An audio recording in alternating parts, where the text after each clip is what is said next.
Aujourd'hui, je vais vous parler de Dérapage, une formidable série française qui aurait dû faire sa première mondiale en compétition à Sérimania. C'est une adaptation d'un livre Cadre Noir du prix Goncourt Pierre Lemaitre, qui était aussi, vous vous en souvenez, membre du jury à Sérimania il y a 2 ans. Alors l'histoire, c'est un recrutement manipulateur dans une grande entreprise qui va mal tourner, qui va se transformer en prise d'otage. Ce qu'on doit tester, c'est leur résistance à la violence, la vraie violence. Je vous propose une prise d'otage. D'un côté, vous aurez le meilleur recruteur, et de l'autre, vous aurez le meilleur cadre. Ceux qui craquent poubelle.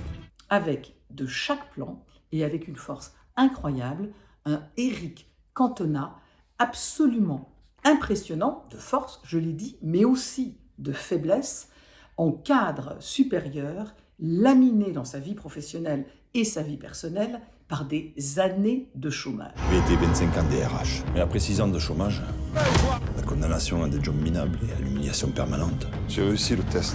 Les choses vont s'arranger. On oscille entre le drame social, le thriller, la comédie noire. Finalement, je n'étais rien d'autre qu'un pion. J'ai besoin d'une arme chargée à balles réelles. Cette série résonne très fort avec tous ces mouvements sociaux, même si le livre avait été écrit quand même auparavant. Alors, je calme là, bouge plus. Maintenant, c'est moi qui décide. Ils voulaient terroriser leur cadre. Je faisais la même chose. Un casting de haut vol, Alex Lux en PDG cynique génial, On a un problème. Je crois que Monsieur Delambre nous a bien baisés, dans les grandes largeurs. une Suzanne Clément pleine d'humanité et un Gustave Kervern toujours aussi exceptionnel. Je veux pas qu'il te fasse de mal. Sauf que je sais absolument pas comment ça se passe, moi, une prise d'otage.